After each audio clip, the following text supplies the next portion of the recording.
Harus mengalahkan tim peringkat 84 dunia bukanlah misi yang mudah. Bermodal sejumlah pemain yang main di tim top Eropa, Curaçao unggul kualitas dibandingkan Indonesia. Lalu apa resep Sinteyong bisa bawa Indonesia menang? Bila kamu ingin tahu jawabannya, tonton terus video ini. Sinteyong tetap gunakan formasi 3-4-2. Pertahanan kini dipercayakan pada Fahrudin, Elkan, dan Rahmat Irianto.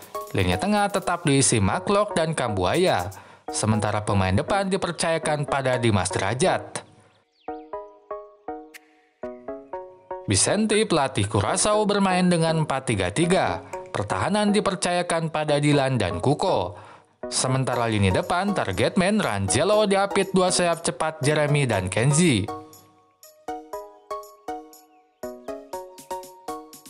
Pressing tinggi yang dilakukan Curaçao membuat Indonesia jarang melakukan build up dari kotak penalti.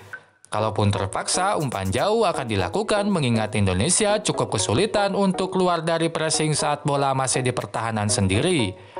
Umpan jauh ini dominan dilakukan Nadeo dan Elkan.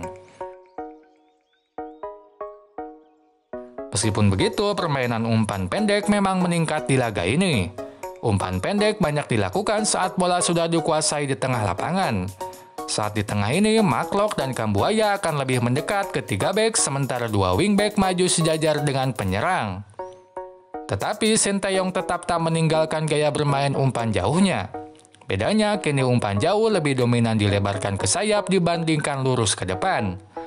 Maklok dan Marcelino akan memberikan umpan menyilang ke wingback yang sudah ada di depan. Contoh lainnya saat Maklok memberikan umpan ke Pratama di sisi kiri. Taktik ini pun rutin dilakukan Sinteyong di laga ini. Tercatat 6 kali bola disilangkan ke kanan dan 4 kali ke kiri. Hanya saja pressing tinggi yang dilakukan lawan membuat 2 wingback tak selalu maju dalam waktu bersamaan. Salah satu wingback akan bertahan lebih lama di belakang untuk membantu build up.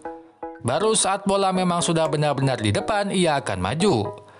Itu tampak pada gol ketiga. Dalam prosesnya, Yakob Sayuri dahulu yang maju, sementara Pratama menahan diri dulu di belakang. Kemudian saat potensi peluang tercipta di depan, Pratama baru maju. Untuk penyerang, kali ini Dimas Derajat mampu memerankan tugasnya dengan baik. Ia mampu bermain lebih dalam dan bermain sebagai pemantul. Termasuk pada gol pertama. Kejeliannya melihat posisi tak terjaga Maklok mampu berbuah gol pertama bagi Indonesia.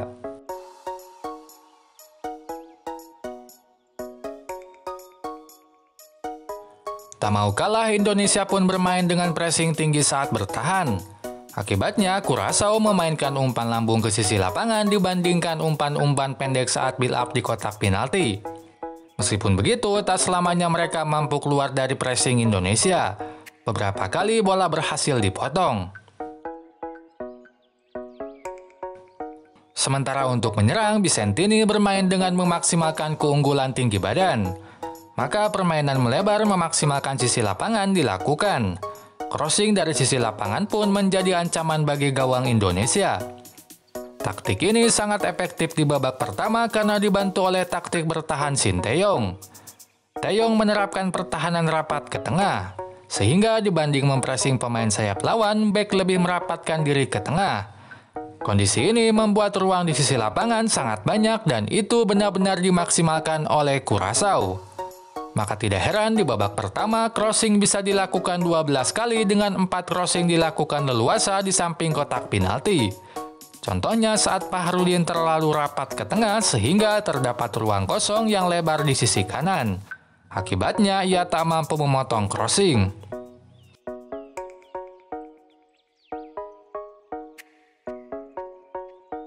Situasi tersebut membuat Sinteyong mengubah taktik bertahan di babak kedua. Kini kerapatan bek ke tengah dilonggarkan, maka bek pun lebih agresif untuk melebar dan melakukan pressing pada pemain sayap atau fullback lawan.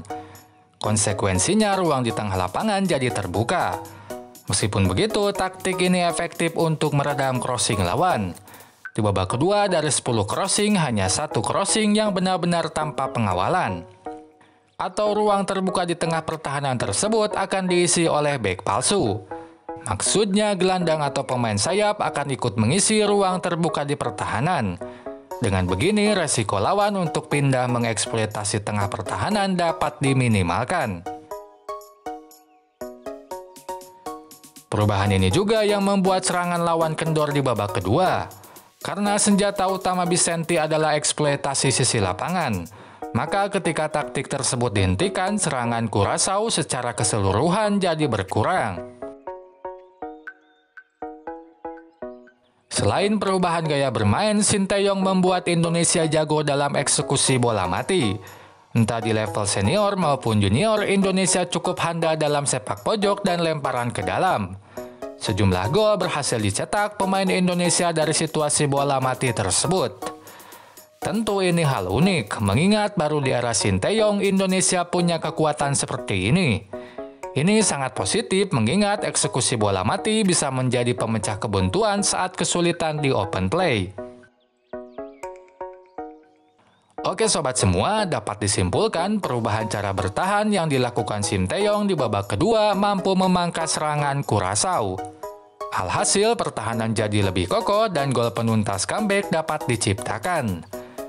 Oh iya, sebelum pamit, kalau ada yang ingin ditambahkan dan didiskusikan, langsung aja tulis di kolom komentar. Jangan lupa juga untuk like dan subscribe agar kamu terupdate video-video terbaru dari channel ini. Sampai jumpa lagi, goodbye!